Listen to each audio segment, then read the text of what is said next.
Muy buenos días. Un saludo especial en nombre de la doctora Diana Alexandra Remolina Botía, presidenta del Consejo Superior de la Judicatura. De parte también un saludo especial de nuestra vicepresidenta, la doctora Gloristela López Jaramillo, y desde luego de los demás magistrados que integran la corporación.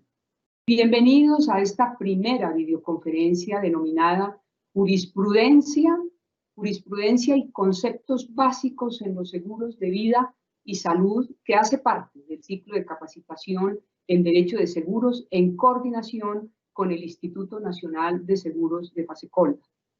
Con frecuencia existen controversias relacionadas con el alcance de los seguros de personas y la obligación del asegurador al reconocer las sumas aseguradas, las prestaciones y los beneficios, principalmente derivados de algún contrato de seguro.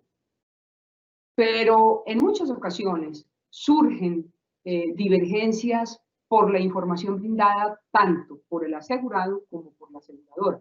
Y esto se debe a que la información muchas veces no es lo suficientemente clara sobre la cobertura y demás aspectos del estado y de los riesgos que implican este tipo de contratos.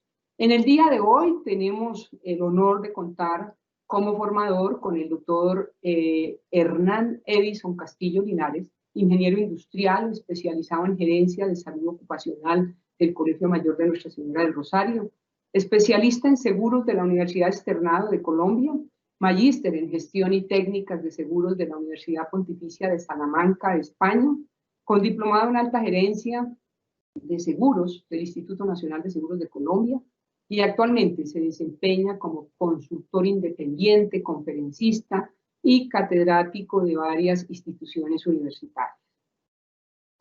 Tan pronto finalice la exposición, el doctor Hernán Castillo pues dará respuesta a algunas de las preguntas que ustedes tengan a bien formular a través del chat de participación. Las inquietudes técnicas sobre conexión, registro y evaluación que puedan surgir durante el desarrollo de la actividad serán atendidas por servidores de nuestra escuela judicial.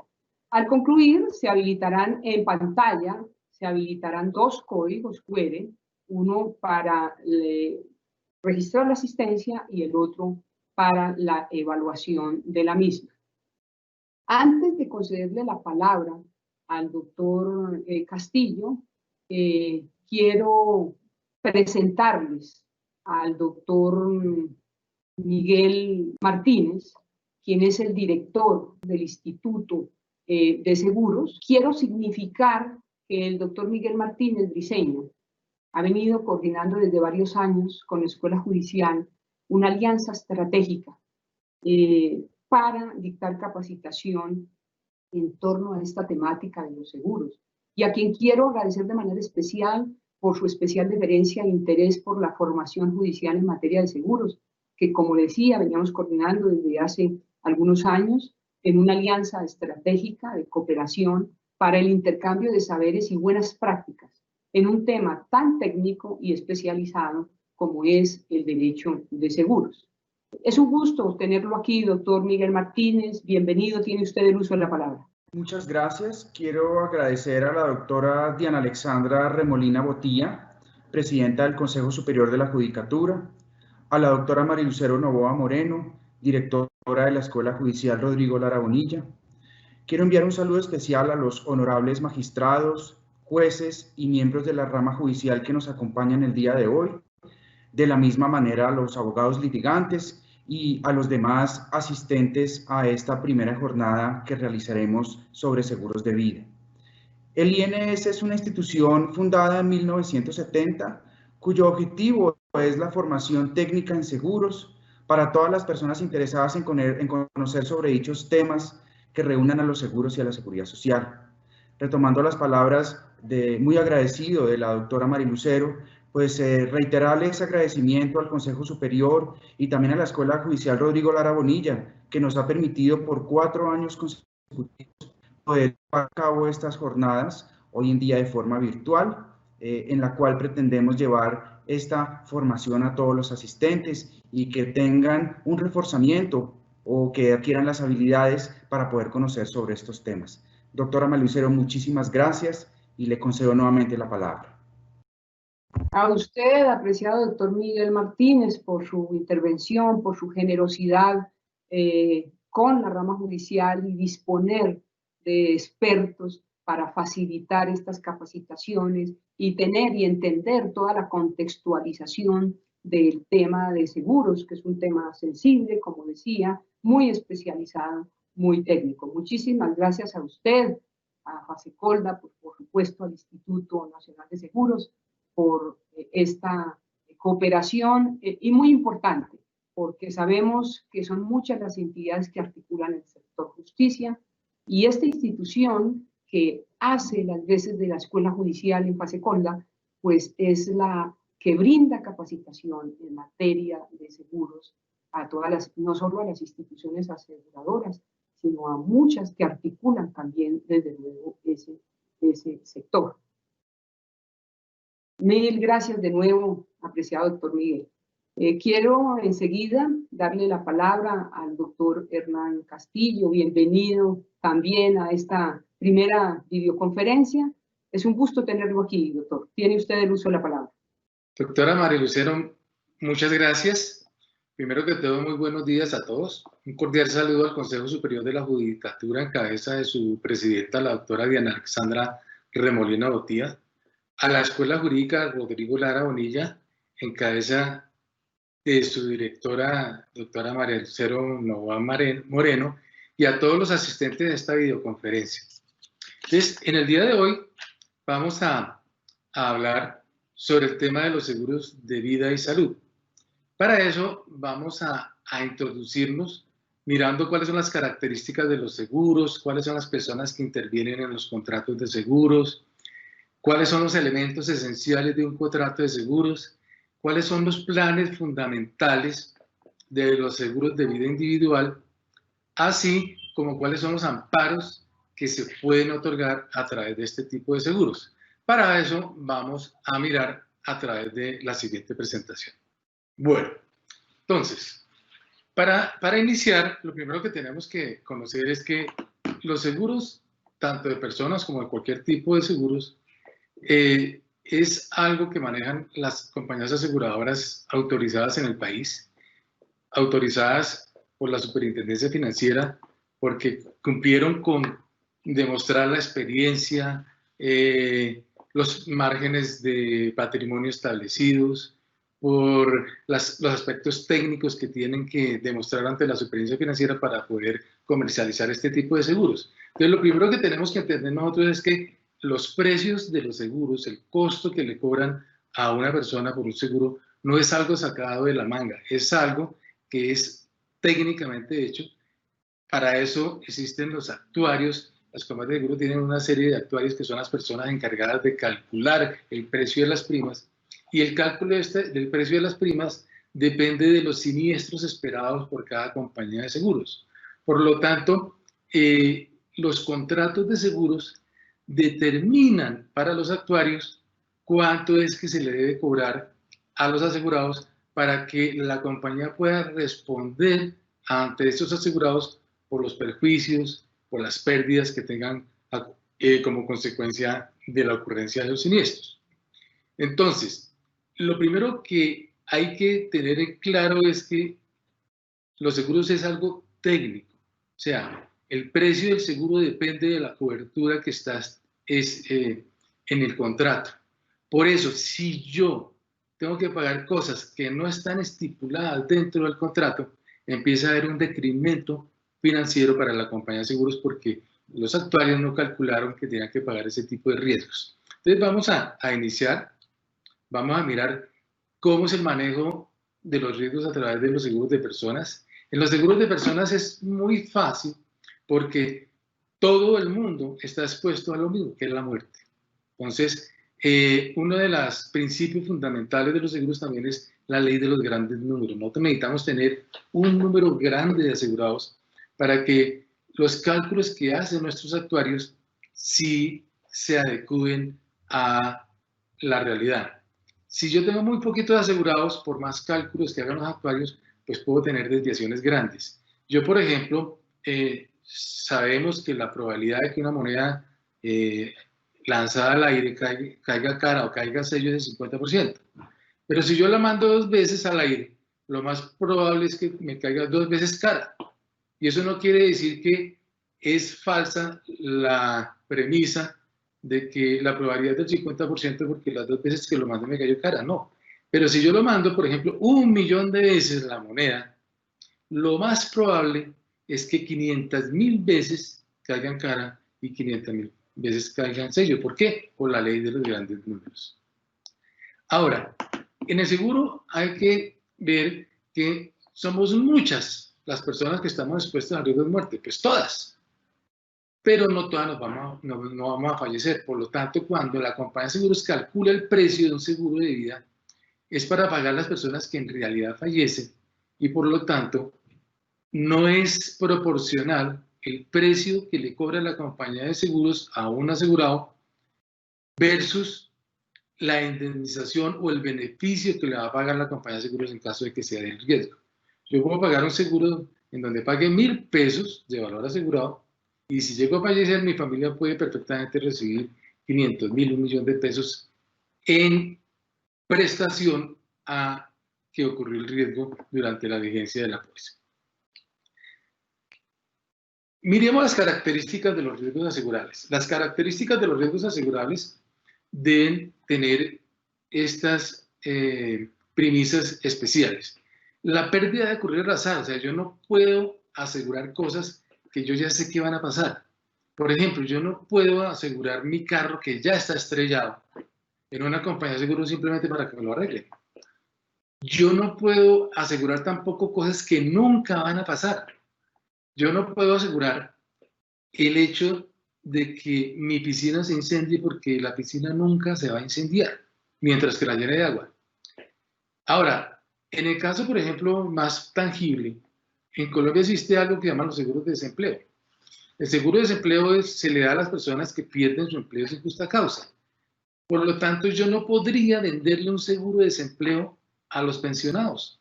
Una persona que ya está pensionada no podría estar expuesta al riesgo de desempleo porque ya no está trabajando, simplemente recibe una pensión. Entonces, fíjese que ese tipo de seguros, a pesar de que existe, el seguro de desempleo existe y funciona para las personas que son empleadas, para una persona que está pensionada no le sirve y por lo tanto no sería susceptible de poderse asegurar porque el riesgo nunca va a suceder.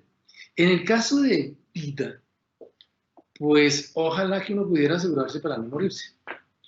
Porque lo más cierto en esta vida es que todos vamos a fallecer. Pero como debe ser una pérdida que ocurre al azar, el hecho en sí de que la muerte suceda no es la que cubren las compañías de seguros. Lo que cubren las compañías de seguros es la incertidumbre de la fecha en que puede suceder el hecho. Yo eso sí no lo sé. Puedo fallecer ahorita o puedo fallecer en 6 meses, 10 meses, 5 años, 10 años. Entonces, esa es la incertidumbre que asumen como riesgo las compañías aseguradoras. La pérdida debe ser definida tanto en tiempo y en cantidad. Por eso es tan importante conocer las pólizas, porque en las pólizas, generalmente, en el 100% de las pólizas, se establece cuál es el tiempo de cobertura y cuál es la cantidad de valor asegurado. Entonces, es muy fácil en un contrato de seguros establecer si la persona estaba asegurada en el momento en que sucedió el hecho, y es lo que tiene que ver con el tiempo, porque el tiempo está establecido en el contrato, en la carátula de la póliza, así como la cantidad de valor asegurado que se debe beneficiar directamente a los beneficiarios de la persona. Entonces, eso debe estar establecido y debe ser muy claros. Hay 2 tipos de contratos de seguros que tienen que ver con la forma en que se paga el beneficio o se paga la indemnización. Los contratos que son indemnizatorios son aquellos que pagan exclusivamente el costo o el valor de la pérdida que pudo demostrar el asegurado. O sea, el asegurado tiene que demostrar que efectivamente perdió el dinero porque le robaron el carro, porque se le incendió la casa, porque hubo un terremoto, porque le robaron el computador. En el caso de los seguros de vida hay dos amparos que se consideran indemnizatorios, como son los gastos médicos y los gastos de entierro. ¿Por qué son indemnizatorios? Porque a pesar de que yo pueda tener una póliza que me cubra unos gastos médicos de 10, de 12 millones de pesos, en el momento de un siniestro solamente me entran a indemnizar lo que yo pueda demostrar que yo pagué, que yo perdí.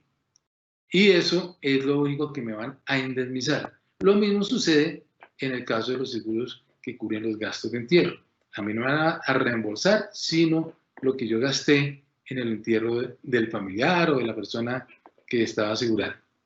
Mientras tanto, en la mayoría de los amparos de seguros de vida, el valor asegurado es el valor declarado. O sea, yo no necesito demostrar cuánto cuesta mi papá para poderlo asegurar. No, yo no debo demostrar cuánto vale mi hijo para poderlo asegurar, ni mi esposa. Ahí simplemente es una aceptación de voluntades entre los que intervienen en el contrato, que en este caso son la aseguradora y los asegurados. Por lo tanto, es muy importante conocer ahí que los dos estuvieron de acuerdo. No importa que la persona no valga esa plata.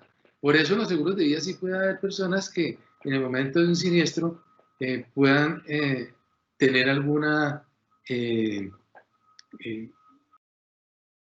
como ganarse la lotería, como tener algo que no tenían antes. O sea, si yo tengo un seguro de 5.000 millones de pesos y fallezco, la compañía de seguros aceptó que mi seguro era de 5.000 millones de pesos, pues mis beneficiarios van a recibir 5.000 millones de pesos, así nunca en su vida hayan visto 5.000 millones de pesos, los van a recibir. ¿Por qué? Porque son seguros declarados, son valores admitidos. Solamente con el hecho entre que el asegurador se ponga de acuerdo con el tomador y asegurado, es ya un hecho que es el riesgo que está corriendo la compañía de seguros. Diferente a los seguros de daños. En los seguros de daños, yo no puedo asegurar mi carro sino por el valor comercial. En los seguros de incendio y terremoto, pues por el valor de resarcir el inmueble. O sea, yo no puedo lucrarme en un seguro de seguros generales o en el mismo que habíamos hablado de gastos médicos o gastos de entierro.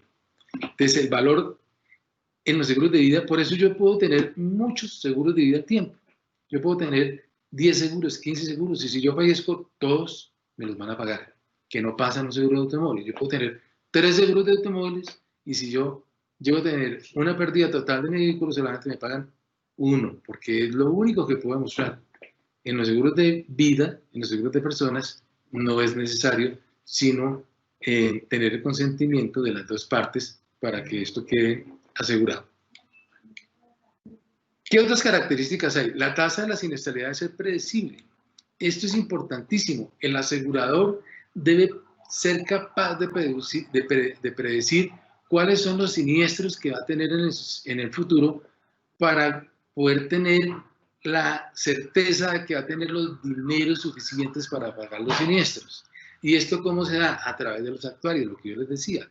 El actuario debe de establecer cuál es la cobertura que tiene el contrato de seguros. El contrato de seguros dice, mire, yo le voy a cubrir a usted la muerte solamente cuando se caiga de caballo.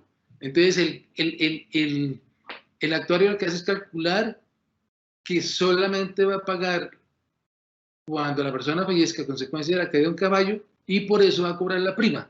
Por eso, si alguna vez le tocaría pagar en esa póliza una caída diferente a la de caballo, pues eso no estaría cubierto desde el punto de vista económico, porque el actuario nunca lo calculó. Y es algo que también ha influenciado mucho la superintendencia financiera. La superintendencia financiera en los últimos años ha establecido que las condiciones de las pólizas, los clausulados de los contratos, deben ir directamente amarrados a la nota técnica que establece el precio. O sea, si yo no estoy cubriendo los accidentes en moto, pues se debe reflejar en la tasa que yo le estoy cobrando al asegurado. Yo le voy a hacer una rebaja porque si el asegurado fallece en un accidente en moto, no lo va a pagar. Entonces, eso tiene que estar reflejado en la tasa y la tasa debe ser más barata. Pero al contrario, si yo veo que en mi póliza estoy cubriendo accidentes en moto, accidentes aéreos, pues obviamente eso se debe reflejar en la tasa y mi tasa debe ser más costosa porque estoy cobrando dinero por riesgos mucho más altos y eso debe reflejar una tasa. Entonces, la tasa es directamente proporcional al clausulado, al contrato de seguros. Entonces, lo que yo cobro de primas está cubriendo lo que establece la póliza. Eso es muy importante que ustedes lo tengan en conocimiento. Y por eso, lo que les comentaba al comienzo, la ley de los grandes números. Los grandes números, entre más asegurados tenga la compañía de seguros, los cálculos que hacen los actuarios se hacen más ajustados en la realidad. Por eso, a veces, las compañías de seguros que no tienen mucho volumen, pues lo que tienen que hacer es contratar reaseguros y a través del reaseguro ellos disminuyen ese riesgo. ¿Por qué? Porque el reasegurador sí tiene los asegurados de una compañía aquí en Colombia, los de México, los de Estados Unidos, los de Europa, entonces ellos son los que empiezan a completar esa ley de los grandes números de tal forma que cuando tengan un siniestro, ellos van a poderle pagar a la compañía de seguros que le hace la cesión el siniestro que está cubriendo.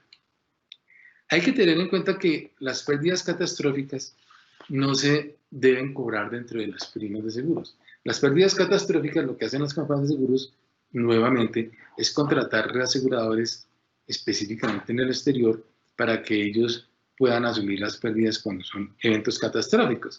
En el caso, por ejemplo, de las torres de Nueva York, en los terremotos grandes, en los grandes tsunamis en Asia, todo eso, a pesar de que fueron muchos las personas que fallecieron, pues afortunadamente a todas se les pudo pagar porque todas estaban reaseguradas y para efectos del reaseguro, pues las mismas reaseguradoras una vez que reciben esos riesgos también compran seguros, eso se llama retrocesión. Los reaseguradores también consiguen otros reaseguradores que los reaseguren de tal forma que en el momento de un evento catastrófico a los asegurados, a los beneficiarios, se resarce todo lo que ellos efectivamente aseguraron, pero para cada compañía de seguros en el mundo va a ser una cifra pequeña. Entonces, entre todos se pagan los siniestros catastróficos.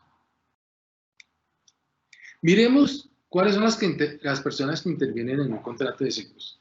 En un contrato de seguros, entonces, interviene el tomador, que es la persona jurídica o natural a cuyo nombre se expide el contrato. Entonces puede ser tanto una persona jurídica como una persona natural. La obligación del tomador ante la compañía de seguros es pagar las primas de seguro. Entonces el tomador, a pesar de que él puede que no sea el que pague las primas, porque él puede decirle a los asegurados que cada asegurado pague su prima, ante la compañía de seguros es irresponsable, entonces él tendría que recaudar las primas entre los asegurados y pasárselas directamente a la aseguradora. Y lo más importante es mantener el estado informado al asegurador del estado de riesgo que está asegurando. Entonces, si yo vivo al lado de una bomba de gasolina, pues yo tengo que informar que mi casa está al lado de una bomba de gasolina, o que, por ejemplo, colocaron una fábrica de pinturas al lado de mi casa, o cosas así por el estilo. Entonces, esa información es importante para las compañías de seguros. La otra persona que interviene es el asegurador. O sea, dentro del contrato no existen sino dos personas: el asegurador y el tomador de la póliza. ¿Y el asegurador quién es? Es la persona jurídica que acepta los riesgos y se responsabiliza el cumplimiento de los compromisos suscritos. El asegurador tiene que ser una compañía de seguros establecida en el país, tiene que ser una sociedad anónima o una sociedad cooperativa, debe estar autorizada por la Superintendencia Financiera. La Superintendencia Financiera debe establecer cuáles son los productos, los ramos que esa entidad financiera puede comercializar. Entonces hay compañías de seguros de vida, hay compañías de seguros generales, hay compañías de capitalización, hay compañías de reaseguros, pero algunas compañías tienen unos ramos, unas compañías no venden sino fianzas o cumplimiento, hay otras compañías que se dedican solamente a riesgos laborales, hay compañías que tienen muchos ramos, entonces tienen vida individual, grupo, colectivo, accidentes personales, salud, otras tienen automóviles, corriente débil, todo riesgo constructor. Entonces, cada compañía de seguros es totalmente diferente aquí en el país.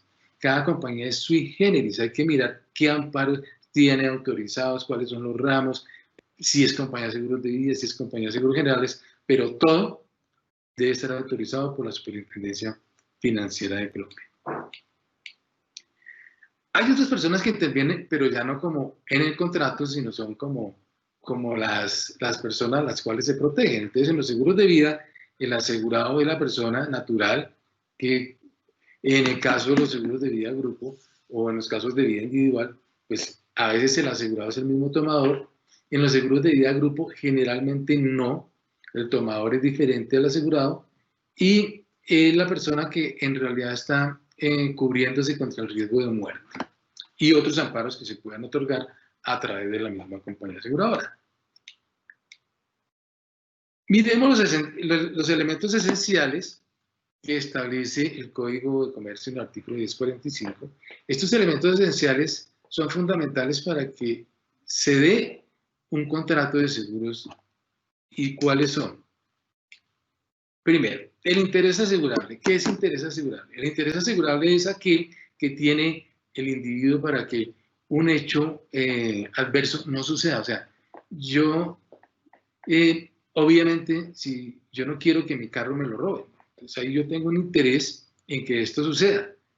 O yo tengo interés en que yo no me enferme, o tengo interés en que yo no me muera.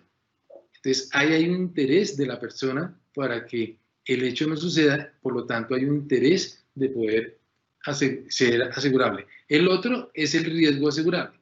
¿El riesgo asegurable qué es? Es algo que se puede asegurar a través de las compañías aseguradoras. No todos los riesgos se pueden asegurar.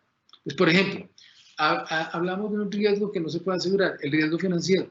Yo no puedo asegurar que a través de una póliza de seguros que la inversión que yo haga en unas acciones de Ecopetrol o las acciones de una empresa no vayan a perder el valor en el tiempo. Eso no se puede asegurar. Por lo tanto, sí es un riesgo, totalmente es un riesgo el invertir, pero no es un riesgo que se pueda asegurar. Como tampoco es un riesgo, lo que hablábamos al comienzo, asegurar hechos que no van a poder suceder. O sea, yo no puedo asegurar en una póliza de accidentes en donde yo estoy asegurando por la mordedura de dinosaurios, porque eso nunca va a suceder, por lo tanto eso no se puede asegurar. Uno mentalmente dice, uy, claro, la mordedura de un dinosaurio es tenaz, pero ¿cuándo va a suceder? Nunca. Eso no se puede asegurar. Lo mismo que hablábamos con el seguro de desempleo. Yo no puedo asegurar a un pensionado por seguro de desempleo porque ese riesgo nunca le va a suceder a ese pensionado, a no ser que esté trabajando nuevamente. Pero mientras que sea solamente pensionado, pues eso no va a suceder. Debe haber una prima. Esa prima es el costo que recibe la compañía de seguros a cambio de brindar la protección que ofrece en el contrato. Y la obligación condicional del asegurador es que si sucede el hecho, pues tendrá que pagar lo que está establecido en el contrato, la indemnización o pagar el beneficio. Esos son los elementos esenciales del contrato de seguro. Ahora, miremos los planes fundamentales de los seguros de vida individual. Entonces, un seguro de vida individual puede enmarcarse dentro de 3 tipos. Los seguros de vida entera. Estos seguros de vida entera también se llaman ordinarios de vida o planes permanentes. Hay unos seguros totales, seguros de vida totales, y hay otros que se llaman los seguros de vida temporales. Entonces, estos son como los tres principales productos de vida individual que se hay en el mercado. Hay combinaciones de los tres. Entonces, hay unos planes que tienen un pedacito de este, un pedacito del otro, y así sucesivamente. Entonces, miremos qué es un seguro ordinario de vida. Un seguro ordinario de vida es aquel que cubre al asegurado desde que se despide la póliza hasta el día en que fallece. O sea, la vigencia es vitalicia. Yo compro el seguro hoy y se termina la vigencia de ese seguro cuando yo fallezca o cuando cumpla 100 años, y ahora le explico por qué 100 años. Porque aquí en Colombia afortunadamente también existe la forma de medir las muertes de los hombres y de las mujeres a través de unas tablas que se llaman tablas de mortalidad de asegurados. Esas tablas de mortalidad de asegurados están dadas por la Superintendencia Financiera, y en la Superintendencia Financiera nos van diciendo que de 100.000 hombres que comienzan a la edad de 20 años, cómo van falleciendo todos hasta que fallece el último de esos 100.000 hombres. Y en la tabla se establece que los últimos 2 hombres llegan vivos a los 100 años, pero no llegan a los 101. Por eso a los 100 años fallecen. Y por eso si la persona llega viva a los 101 años, pues ya la reserva que tiene esa persona es igual al valor asegurado, y lo que se le hace es pagarle el valor asegurado en vida, pero tiene que llegar vivo a los 100 años. Entonces, hay ordinarios de vida, que son planes que son vitalicios, se identifican usualmente como OV, ordinarios de vida. También les decía que se pueden llamar de vida entera, o también se pueden llamar planes permanentes. Esos planes, la persona paga primas desde que compra el seguro hasta que fallezca, o pueden haber pago limitado. Yo puedo pagar el seguro en 10 años y quedar asegurada por vida, pagar el seguro en 5 años y quedar asegurada por vida, o yo puedo pagar en una sola cuota y quedar asegurada por vida. Esas son las diferentes alternativas que le puede dar la compañía de seguros para comprar un seguro.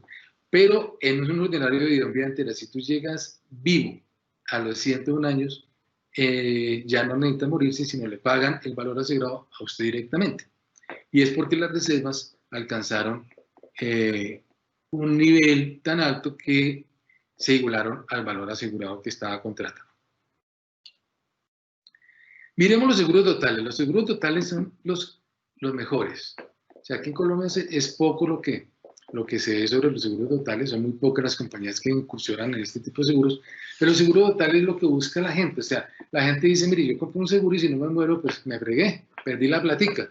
No, los seguros totales, si usted no se muere, no pierde la plata.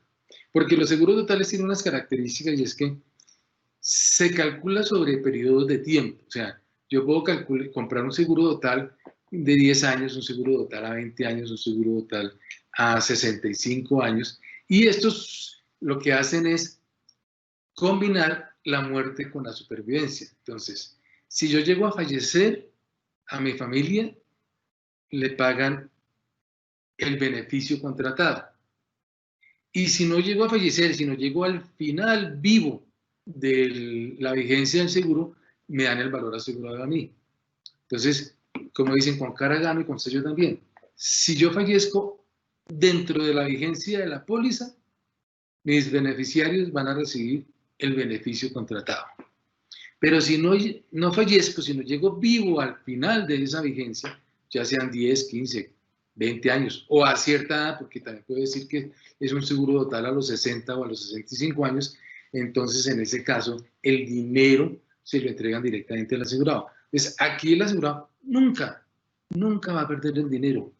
Lo que pague siempre se lo van a devolver, y generalmente va a ser mucho más valor de lo que él pagó en primas. Estos seguros sí tienen una característica, y es que son más costosos que los demás, obviamente, porque aquí la compañía de seguros paga o paga. O sea, no se puede salir. O sea, si el señor fallece, paga, y si no fallece, también paga. Entonces, por lo tanto, las primas que tiene que recaudar la compañía de seguros para los siniestros que establecieron los actuarios que van a suceder en el futuro, las primas deben ser altas. Y sí, efectivamente, son mucho más altas que los seguros que vimos anteriormente, que se llaman los de vida entera o los ordinarios de vida. Los valores de rescate, bueno, entonces aquí dice uno, bueno, pero yo no fallecí ni tampoco se termina la vigencia, pero yo sé que tengo una plata ahí guardada. Esos se llaman los valores de rescate. Los valores de rescate son un ahorro que está dentro de las primas que pagan los asegurados, y ese ahorro es el que va haciendo reserva para que al final se puedan pagar los valores asegurados. Entonces, si yo no fallezco y tampoco quiero esperarme hasta el final, yo puedo decirle a la compañía de seguro, bueno, dígame, ¿cuáles son los valores de rescate que yo tengo? Entonces, por eso se llaman de rescate, voy a rescatar parte de lo que yo tengo ahí. Entonces, la compañía de seguro me dice, mire, usted tiene en este momento 50 millones de pesos de valor de rescate. Usted si quiere lo retire o si no, pues siga pagando su seguro hasta que se termine y va a tener un beneficio mucho más alto. Pero este tipo de seguros, al igual que el anterior, los de vida entera, tiene valores de rescate. Estos pueden tomarse como si participación. La participación es una rentabilidad adicional que pueden darle a las compañías de seguros por efectos del mercado financiero. O sea, si yo le garantizo a mi asegurado un interés técnico, por decir algo, del 6% efectivo anual, y yo invierto esos dineros de ese asegurado, no al 6, sino al 8, estoy generando una diferencia de 2 puntos que me está dando una utilidad financiera a la compañía de seguros. La compañía de seguros en ese momento puede determinar que le da una participación de esa utilidad adicional que están generando las reservas a sus asegurados en forma de participación de utilidades. Los valores de rescate son bastante altos, son mucho más altos que los valores de los seguros que vimos antes, que eran los ordinarios de vida, y se generan más rápido. Por eso es que las primas tienen que ser más altas. La aseguradora necesita tener más dinero para poder tener los dineros suficientes para poder cumplir los compromisos. Y si necesita más dinero, pues tiene que cobrar primas más altas. Y así es como funcionan los seguros totales. Pero como les digo, este es el mejor seguro de vida de todos. Si uno tiene el dinero suficiente, deja de ser algo que voy a perder la plata. No, aquí nunca se va a perder la plata. Puede ser una solución financiera, porque como les decía, las compañías de seguros reconocen un interés técnico anual a los asegurados que es garantizado durante toda la vigencia del seguro. No es como en el mercado financiero que depende si sube o baja las acciones, si la inversión subió, si la inversión bajó. En cambio aquí, en los seguros, tanto ordinarios de vida como los totales, el interés técnico que reconoce la compañía de seguros a los asegurados es garantizado por todo el tiempo que dure la vigencia del seguro. Y finalmente vamos a ver los temporales, que es el que, desafortunadamente, el que más se vende. Este es un seguro que solamente cubre al asegurado durante el tiempo que dure la vigencia del seguro. Si se acaba el seguro, ahí sí, como decían por ahí, se perdió la plática. Se perdió la plática para usted, pero técnicamente la plática que usted dio es con la que están pagando a los asegurados que sí fallecieron. Yo tengo 1 millón de asegurados, fallecen 340. Entre el millón de asegurados pagan las primas para poder pagar yo los 340 muertos que van a haber. O sea, no es que la compañía de seguros se ganó la plática, no. Esa plática la tenía la compañía de seguros, la manejan sus reservas para poderle pagar a los que efectivamente sí fallecieron. Por eso la prima de un seguro de vida es tan pequeña con respecto a el valor que le puedan pagar como indemnización o como valor de beneficio. Porque esto es como una mutual. No todos se van a morir, pero sí todos pagan para poderle pagar el beneficio a los que fallecieron. Estos seguros temporales solamente brindan protección. Entonces es como un seguro de automóviles. Si yo tengo un seguro de vida temporal a 1 año, pagué la prima por 1 año y no fallecí, ahí sí, como dicen, me toca volver a pagar la prima para poder estar asegurado otro año. Lo mismo sucede con los seguros de automóviles. No es que se pierda la plática. Esa plática lo que hizo fue contribuir para el pago de los que sí tuvieron siniestro en ese año. Una vez vencido el término del contrato, se termina la obligación, o sea, ya no hay obligación para la aseguradora. Las primas se pagan durante los periodos contratados. Hay seguros temporales que se pueden renovar por periodos iguales. Hay seguros temporales a 5 años. Por ejemplo, yo compré un seguro durante 5 años, los cuales esos 5 años las primas van a ser iguales durante los 5 años. Al final de los 5 años me renuevan otros 5 años, ya obviamente otras primas porque yo tengo más edad, Y sabemos que el seguro de vida es más caro entre más edad tenga la persona, porque hay entre más probabilidad de fallecer tenga la persona, pues hay que cobrar más dinero por parte de las compañías de seguros. Estos seguros no brindan sino protección, por eso las tasas de estos seguros son mucho más económicas que en los demás seguros que ya hemos visto. Esto no genera valores de rescate, y si genera valores de rescate o primas de, perdón, o reservas matemáticas, más bien, hablemos de reservas matemáticas, son muy pequeñas, por lo tanto no generan esos valores de rescate que ya hemos visto anteriormente. Entonces miremos qué es un valor de rescate. Los valores de rescate, primero que todo, se utilizan o se generan solamente en los seguros ordinarios de vida, y en los totales son mucho más altos, son más grandes. Y son dineros a disposición del asegurado que son a través del tiempo, va ahorrando, digamos así, es un ahorro. Y las compañías de seguros por eso lo manejan en su cuenta, en el balance, como una especie de pasivo. Esa plata no es de la compañía de seguro, esa plata es de los asegurados, pero la compañía de seguros sí invierte ese dinero, y la inversión de ese dinero le genera un interés técnico a los asegurados, y por encima de ese interés técnico le puede generar una utilidad a la aseguradora. Pero los dineros siempre son del asegurado. Miremos ahora qué amparos se pueden otorgar en este tipo de seguros de vida. De los amparos que se pueden otorgar en este tipo de seguros de vida, pues el básico, el seguro fundamental en un seguro de vida es la muerte. Ese amparo es la muerte, no se aplica, no se ampara la reticencia. Ya empezamos a mirar algo que tiene que ver con ustedes. Reticencia. ¿Qué es reticencia? Reticencia es retener información que era fundamental para que la compañía de seguros pudiera hacer una tasación real del riesgo que estaba asumiendo.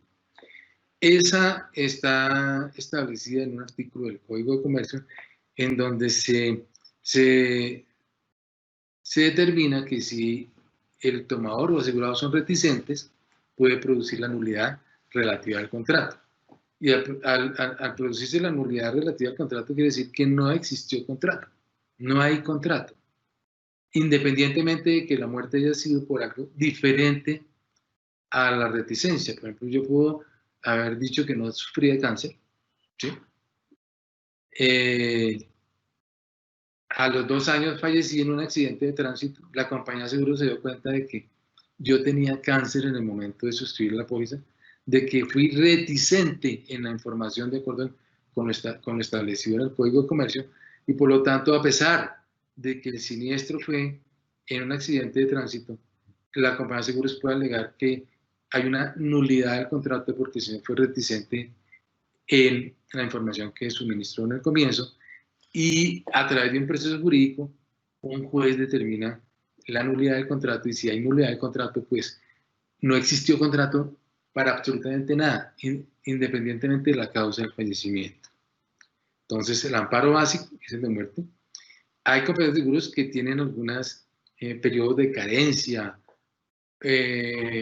para ciertos eventos como el suicidio, compañías de seguros que dicen yo lo cubro después de 1 año, otros dicen después de 6 meses, otros dicen 2 años, yo no cubro el SIDA sino después de 2 años, cosas así por el estilo. Entonces, nosotros como aseguradores plasmamos eso en el contrato de seguros. Por lo tanto, ese tipo de exclusiones, ese tipo de periodos de carencia está establecido en el contrato de seguros. No es una norma para todas las compañías de seguros. Por eso ustedes, en el momento que tengan esa duda, tienen que solicitar el contrato. ¿Qué dice el contrato? El contrato dice es que no se cubre el suicidio. Ahora, hay compañías que dicen, y eso lo van a ver ustedes después con la parte de jurisprudencia, hay compañías que dicen, mire, yo no cubro el suicidio intencional o no intencional. porque puede ser un suicidio intencional y otra cosa es un suicidio que no es intencional. Pero si la compañía de seguros lo expresa en su contrato de tal forma que es claro para las partes, el suicidio no estaría cubierto ni intencional ni no intencional. Y por lo tanto, eso es lo que está cobrando como prima la compañía de seguros. Sabe que no va a pagar siniestros cuando ocurra suicidio, por lo tanto, la prima debe ser mucho más barata que una compañía de seguros que cubra el suicidio. Entonces, todo esto va relacionado. Ahora miremos otro amparo, que es el amparo de incapacidad total y permanente. El amparo de incapacidad total y permanente es aquel que le diga el contrato, o sea, no es la seguridad social. Muchas personas entienden que invalidez es 50% más que lo que establece la seguridad social. Y eso está bien para la seguridad social, pero como estamos hablando de contratos que no forman parte de la seguridad social, que son contratos bilaterales entre dos personas, uno que es el tomador y otro que es el asegurador, en ese establecen cuál es el alcance de la definición de incapacidad total y permanente. Entonces hay compañías de seguros que dicen, mira, incapacidad total y permanente es aquella cuando el asegurado no puede volver a trabajar en nada remunerativo. Cuando hablamos de nada remunerativo es que no puede trabajar en nada remunerativo. Entonces, por ejemplo, las personas que trabajan en gran estación aquí en Bogotá, como celadores, que generalmente son cuadraplégicos, son personas que están en sillas de ruedas, para esa compañía de seguros no serían incapacitados total y permanentemente porque estarían recibiendo una remuneración por el trabajo que están haciendo a pesar de que lo hacen en silla de ruedas. Entonces, por eso yo insisto mucho, hay que mirar cuál es el alcance de la cobertura que tiene el contrato. Entonces, si el contrato dice, incapacidad total y permanente es aquella cuando el asegurado no vuelve a trabajar en nada remunerativo. Entonces, esa es la ley para las partes. Y por lo tanto, cuando hablamos de esa definición, la compañía de seguros calcula unas primas que van a soportar los siniestros de esa definición. Pero si yo la definición la doy diferente, por ejemplo, incapacidad total y permanente es aquella cuando el trabajador no puede volver a trabajar en nada remunerativo, para lo cual fue capacitado y educado, ya la cuestión cambia. Entonces la prima debe ser diferente. O si yo también lo puedo hacer, que es lo que hacen muchas compañías específicamente en seguros de vida grupo, en donde igualaron la definición de incapacidad total y permanente a la definición de invalidez de la seguridad social. Pero lo dice el contrato dice incapacidad total y permanente es aquella que al ser calificada la invalidez de acuerdo con el manual único de calificación de invalidez de la seguridad social, le da un porcentaje igual o superior al 50%. Eso lo dice el contrato. Si el contrato mío no dice, sino dice otra cosa, pues ustedes que son los jueces, son las personas que van a dirimir, tienen que verificar qué es lo que establece el contrato, qué fue lo que pagó el asegurado, porque vuelvo, insisto, la prima que pagó fue para protegerse por lo que está establecido en el contrato, no por otra cosa. Entonces, es muy importante, porque en todas las compañías de seguros, el amparo se llama igual, incapacidad total y permanente. Pero el alcance de la cobertura solamente se ve dentro del contrato. Hasta dónde va la protección, y eso está establecido en ese contrato. Otro amparo que se da es el de indemnización adicional y beneficios por desmembración a consecuencia de accidente. Esto está mal llamado indemnización adicional porque, volvemos a insistir, la indemnización es algo que se puede tasar, que yo puedo facturar, que yo puedo pedir una cotización. ¿Cuánto vale un brazo? Eso nadie se lo va a decir a uno. ¿Cuánto vale un ojo? Nadie lo va a... Eso no hay precios. O sea, por eso el nombre correcto de este amparo debería ser beneficios adicionales por muerte accidental y desmembración. Porque es un beneficio. La persona simplemente pactamos entre los dos que si usted pierde un brazo, yo le voy a pagar 50 millones de pesos. Y si pierde un brazo, pues eso se lo paga. Pero entonces volvemos a tener en cuenta qué es lo que dice el contrato. Porque cuando hablamos de desmembración, por ejemplo, o hablamos de accidente, ¿qué es un accidente? Pues accidente es lo que esté definido en la cobertura del contrato. En la sola definición muchas veces se limita la definición de accidente. Por ejemplo, hay compañías de seguros que dicen Accidente es todo hecho súbito, repentino, que no depende de la voluntad de las personas, que es externo. Entonces, si yo ya estoy diciendo eso, un homicidio estaría excluido, porque un homicidio depende de la voluntad de otra persona. Ahora, si yo digo que todo accidente es un hecho súbito, repentino, que no depende de la voluntad del asegurado, entonces ahí sí podría caber el homicidio, porque estoy limitando la voluntad del asegurado. Y cuando hablo de la voluntad del asegurado, ahí estaría excluyendo la parte del suicidio, pero el homicidio no. Por eso es muy importante la definición, el alcance de la cobertura que tiene cada compañía de seguros. Y eso es lo que ustedes tienen que solicitar en el momento de dirimir una diferencia entre las partes. Ahora, ¿qué es desmembración? Entonces, desmembración también tiene varias definiciones que tienen que estar establecidas en el contrato. La desmembración puede ser la pérdida quirúrgica o anatómica de un órgano, o puede ser la pérdida quirúrgica, anatómica o funcional. Fíjense que con solo meter la palabra funcional, ya estoy dando más cobertura, porque yo puedo haber perdido el brazo, pero lo tengo ahí. Yo puedo haber perdido el ojo, pero lo tengo puesto. O sea, no es una desmembración así de que es una pérdida anatómica, no. Yo perdí el ojo, pero está dentro de mi cuerpo.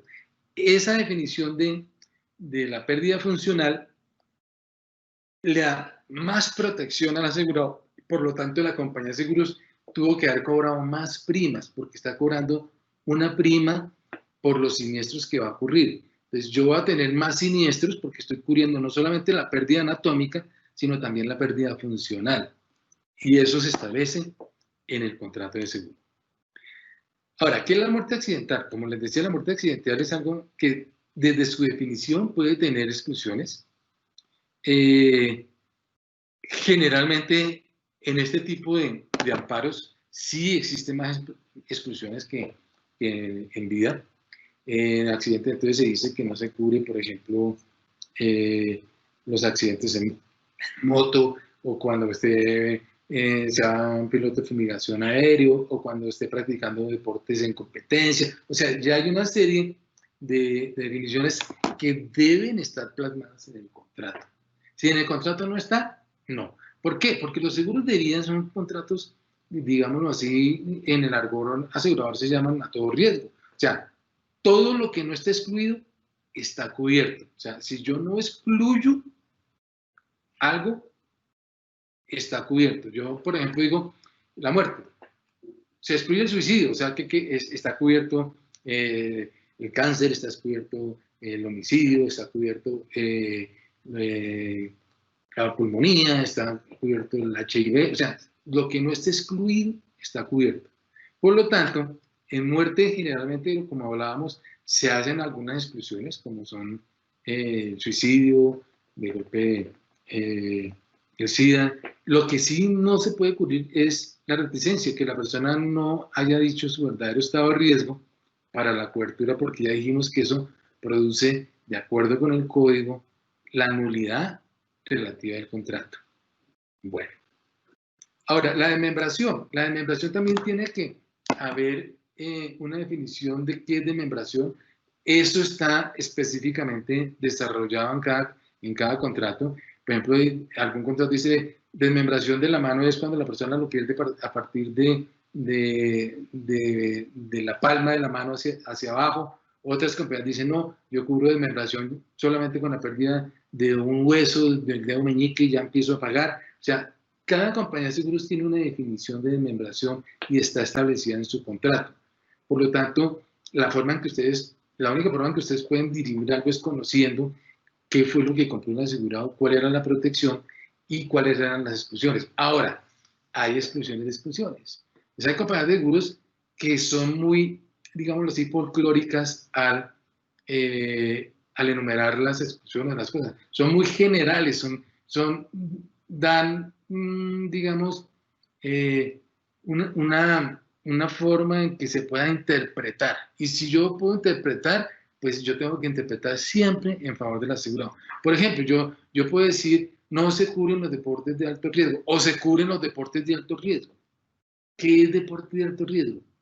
Si no lo dice la compañía de seguros, pues ustedes pueden entrar a definir qué es deporte de alto riesgo, porque no quedó definido por la compañía de seguros. Deporte de alto riesgo puede ser, no sé, que una persona de 95 años salga a trotar en la ciclovía. No es un deporte de alto riesgo, por ejemplo. Bajarse de la cama por una persona de 95 años ya es alto riesgo. Entonces, por eso las compañías de seguros deben definir muy bien en sus contratos qué es lo que quieren cubrir y qué no. Si no lo hacen, el problema es de ellas, porque ustedes son los que van a interpretar. Y yo sé, y estoy seguro porque yo también lo haría, yo siempre interpretaría a favor de los asegurados porque no hubo una claridad en lo que expresaba el contrato. Bueno, miremos las exclusiones que pueden tener. Entonces dice que la fumigación, carreras de velocidad, accidentes en moto, el suicidio, el homicidio, que la persona vaya en estado de drogadicción. Fíjense que yo puedo excluir que no se cubren los accidentes cuando el asegurado vaya en estado alcohólico. Entonces, si yo digo que no se cubre los accidentes cuando el asegurado vaya en estado alcohólico, así vaya de pasajero, si va en estado alcohólico, la póliza no lo cubre, porque dice que el asegurado vaya en estado alcohólico. Pero si la póliza mía dice, no se cubren los accidentes porque mi asegurado los causara por estar en estado alcohólico, es otra cosa diferente. Entonces, fíjese que hay que tener en cuenta muy bien qué es la definición de la cobertura. No es lo mismo decir que cubro los accidentes cuando mi asegurado va, porque mi asegurado va en estado alcohólico, que no cubro los accidentes cuando mi asegurado está en estado alcohólico. Son dos cosas diferentes.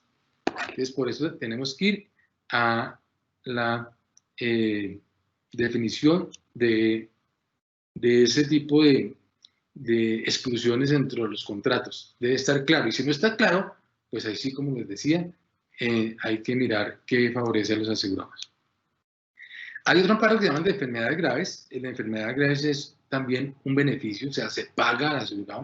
No importa que la plata no sea para esa enfermedad grave, es un beneficio. Yo no me pongo a preguntar si se los gastó o no se los gastó. Ya dijimos, es una suma que se pactaron entre las partes. Si el asegurado dice que sufrió un infarto y está cubierto el infarto, yo simplemente le pago los 50, los 100 millones de valor asegurado. Entonces, generalmente se indemniza en porcentaje del amparo básico. Tiene una modalidad que se llama valor asegurado adicional. ¿Eso qué quiere decir? Que si yo tengo vida o muerte, digámoslo así, el seguro de muerte, más el seguro de enfermedades graves, me da una enfermedad grave, a mí me pagan el valor asegurado de enfermedades graves, me lo pagan a mí porque yo no he fallecido, y si llego a fallecer dentro de 6 meses, el seguro de vida completico se lo pagan a mis beneficiarios. O hay otra modalidad que es un adelanto del amparo básico. ¿Eso qué quiere decir? El mismo caso anterior, me da una enfermedad, me da un infarto, me pagan los 50 millones de pesos que está del amparo básico, y si fallezco dentro de 6 meses, al valor asegurado de vida le descuentan ese valor asegurado y me dan la diferencia. Por eso se llama un adelanto.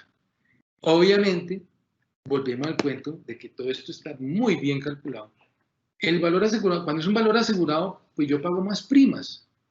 Si es el adelanto y el amparo básico, pues yo voy a pagar menos primas porque los actuarios están calculando de acuerdo con el riesgo que está establecido en la póliza.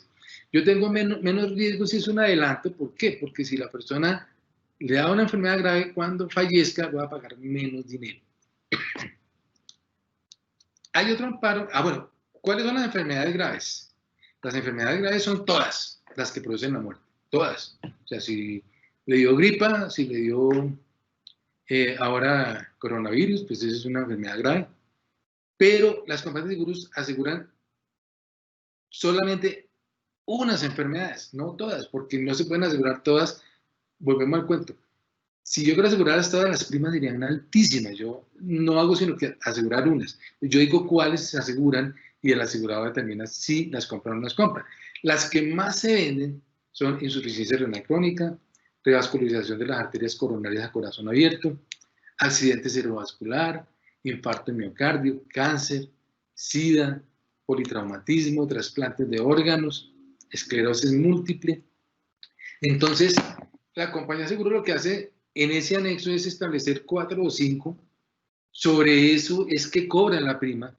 Y también es muy importante porque en esto las compañías, sobre todo porque para este amparo, están muy respaldadas por los aseguradores del exterior. Las definiciones que tienen estas compañías en sus contratos son muy, muy específicas. Entonces establecen qué es un tumor, establecen cuál es el cáncer que se cubre, establecen cuál es la insuficiencia renal crónica, más de 3 diálisis a la semana. O sea, está muy establecido cuándo empieza la cobertura de cada una de estas enfermedades, porque está muy bien desarrollada en el contrato de seguros. Hay otro amparo que es el de gastos médicos por accidente, cubre los gastos médicos ocasionados por un accidente amparado por el anexo. Entonces, lo primero que hay que mirar es qué no cubre y qué cubre. Y si cubre, pues va a tener cobertura de gastos médicos por accidente.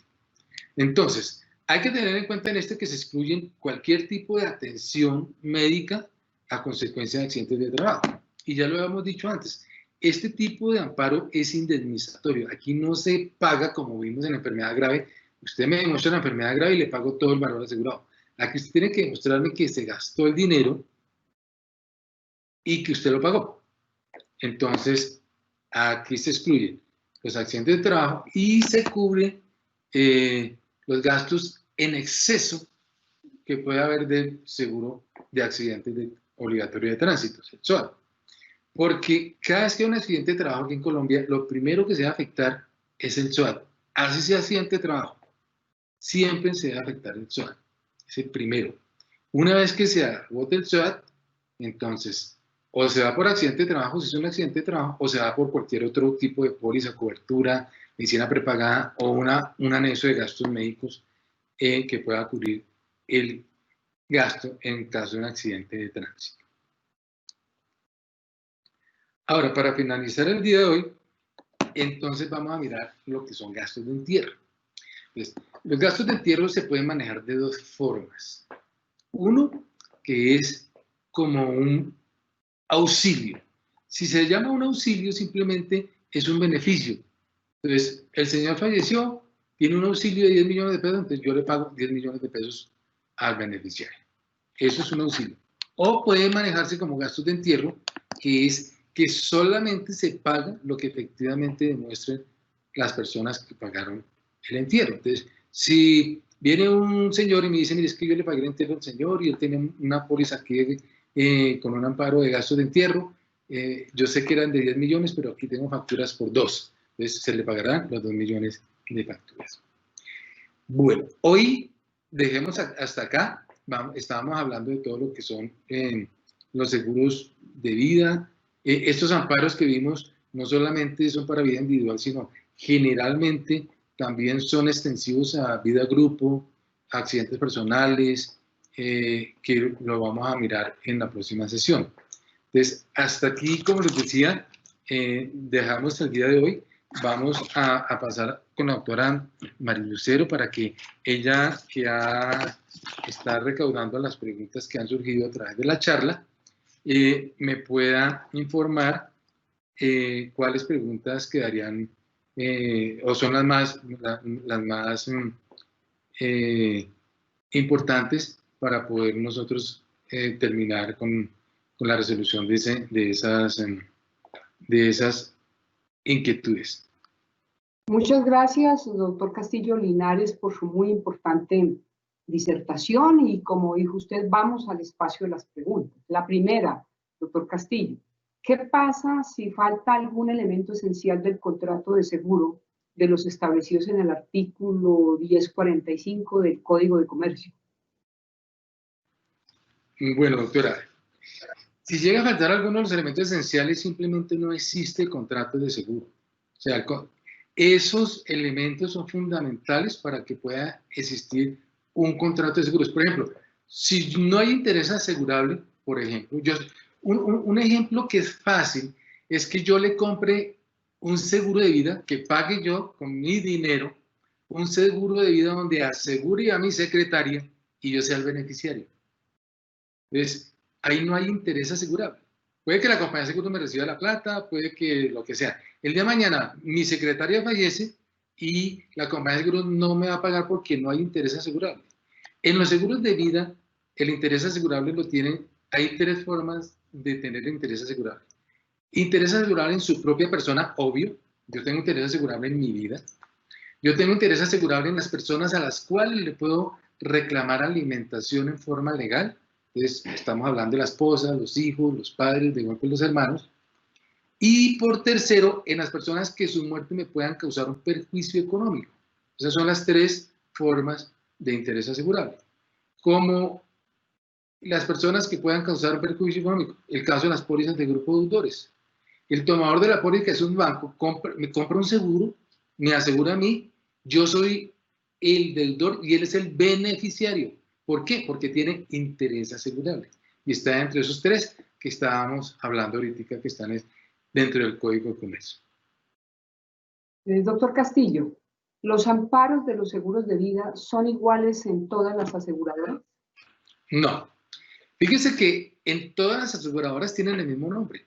Se llama muerte, incapacidad total y permanente, desmembración, gastos médicos, pero la carnecita está es en el contrato, en el anexo. ¿Qué es lo que me cubre el anexo?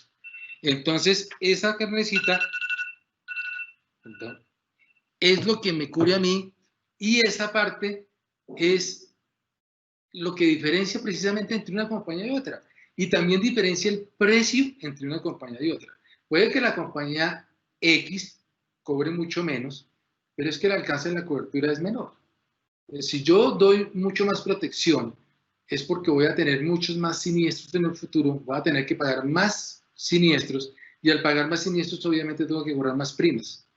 Entonces, cada compañía, y eso salió con la ley 45 del 90, es libre de promocionar sus productos en las condiciones que quiera, siempre y cuando no vayan en contra de la ley. Los únicos seguros que son iguales son los obligatorios. Entonces, hablamos del SOAT. Eso es igual en todas las compañías de seguros. Hablamos de las administradoras de riesgos laborales. Eso es igual en todas las compañías de seguros porque son seguros obligatorios que las condiciones son exactamente igual para todas, pero porque son las excepciones, los obligatorios. De resto, cada compañía de seguros es libre de establecer las condiciones de su contrato, las condiciones de las primas, las condiciones de las exclusiones. Muy bien, doctor Castillo, última pregunta. ¿Las aseguradoras pueden cancelar los seguros de vida en forma unilateral? No, señora. Las aseguradoras, y es algo que también está establecido en el Código de Comercio, en la mayoría de seguros, las aseguradoras cuando ven que la persona o la entidad o el cliente tiene mucha siniestralidad, lo que hacen es cancelarle la póliza. Es decir, es una persona que lleva 6 meses en su póliza de automóviles, ya ha tenido 4 siniestros, pues la compañía de seguro le manda una carta diciendo qué pena, pero hasta aquí vamos los dos, 10 días de anticipación y se termina el contrato. En los seguros de vida no se puede cancelar unilateralmente los contratos por parte de la compañía aseguradora, porque es ilógico que yo, cuando compro un seguro de vida, cuando la compañía sepa que yo ya estoy viejito, que yo me voy a morir, entonces me mande una carta cancelando la póliza. Eso no puede ser. Entonces, la única forma en que se puede cancelar una póliza de seguro de vida es por mandato de la ley y es cuando hay falta del pago de la prima, que no lo cancela la compañía de seguros, lo cancela la ley. La norma establece que la falta de pago de las pólizas se cancelan, con algunas excepciones que vamos a ver en la próxima sesión, porque los seguros de vida tienen valores garantizados que ya los vimos hoy, y si la compañía de seguros tiene valores garantizados del cliente, no puede cancelar la póliza, así esté la mora en el pago de la prima. Doctora, muchas gracias. Nuestro agradecimiento especial al doctor Hernán Edison Castillo Linares por su disertación que de forma detallada, didáctica y muy técnica nos explicó los pormenores de esta especial tipología contractual que se rige a partir de la técnica aseguradora y por las normas especiales que regulan el contrato de seguros. Además, por exponer la importancia de los fallos jurisprudenciales que dan solución a las controversias surgidas en estos procesos. Un agradecimiento también a todos los servidores judiciales y a los distintos actores del sector justicia que se han conectado a esta conferencia, al grupo de apoyo de nuestra Escuela Judicial. A propósito del tema de hoy, nos despedimos con la siguiente frase. Los seguros no se piensan, se toman, porque los siniestros no se planean, llegan. Muchas gracias, un feliz resto de día para todos y para todas.